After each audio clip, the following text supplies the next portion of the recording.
Hola, bienvenidos. Hoy vamos a aprender a cocinar comida sin gluten, especialmente para celíacos, algunos intolerantes a la lactosa y algunos que tienen algunas alergias a los alimentos.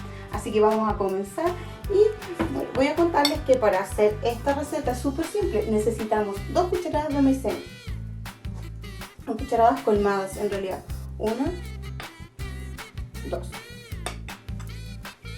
También vamos a necesitar un huevo.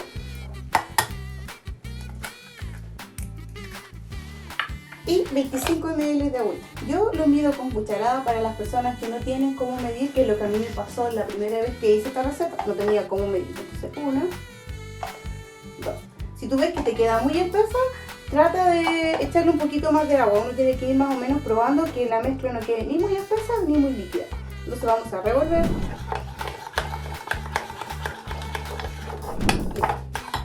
Tienes que probar que más o menos quede la mezcla así, caiga así como una cascada, bien líquida. ¿Qué vamos a hacer ahora? Vamos a calentar nuestro sartén, vamos a encender, siempre con mucho cuidado, no quemarse, y le vamos a echar una gotita de aceite, pero es una gotita muy chiquitita, es para que no se te pegue en realidad el panqueque con la mezcla. Entonces lo vamos con una servilletita bien limpiecita, lo vamos a esparcir por todo nuestro sartén. La idea es que no se te pegue nada cuando eches la mezcla. Esta receta es súper buena para trabajar con los niños porque los puedes dejar rellenando mientras tú vas haciéndole cualquier cosa. Trata de agitar un poquito tu sartén, que se desparrame, que no quede con problema por toda la bolita. Le ponemos calor. Se nota el tiro cuando se está despegando por las orillitas. Solito. Ahí sí ya se despegó. Entonces ponemos la cucharita de madera.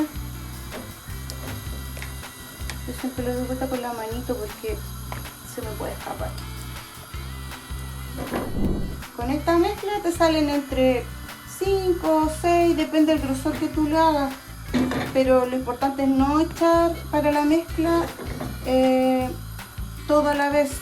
Yo traté de hacer con 2 huevos y con 6 de harina y no me resultaron, así que siempre voy haciendo al momento la mezcla porque si no, no te queda bien. Ahí se dora un poquito, la idea es que no se dore tanto, entonces yo le bajo un poquito el calor porque cuando queda muy dorado se quebran cuando tú los quieres rellenar.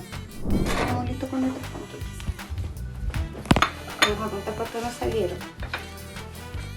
1, 2,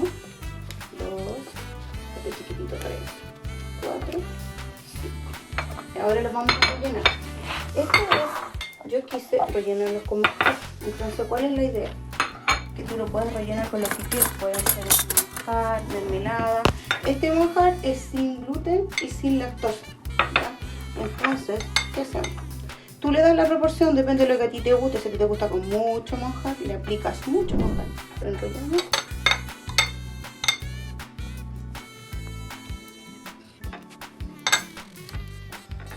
Y los vamos dejando uno al ladito del otro. Este que quedó chiquitito, que siempre es el que yo hago para probar la masa. Esta es la primera receta que yo preparé cuando mi hijo fue descubierto o diagnosticado con celiaquía. En esa época no hallábamos que comer porque no había mucho, pero ahora hay muchas cosas para comer. Les presento mis panqueques ya terminados. Como ya antes dije, es una receta sin gluten. La vamos a decorar para darle un toque especial y decirle a todos que comer sin gluten también es entretenido. Lo vamos a decorar con un poquito de azúcar flor. Yo preparé aquí una flor de chocolate que es sin gluten y sin lactosa también. Y lo importante aquí es destacar que los celíacos también pueden comer rico como cualquier persona. Esta receta es súper simple. Necesitamos huevo, un huevito, 2 cucharadas de maicena, aproximadamente 25 ml de agua y eso es todo. ¿Ya? Utilicé manjar sin gluten y sin lactosa y este chocolate que también es comestible, que sería una florcita de decoración. Espero que les guste y que les quede súper rico para que disfruten junto a su familia. Chao, nos vemos en otra oportunidad.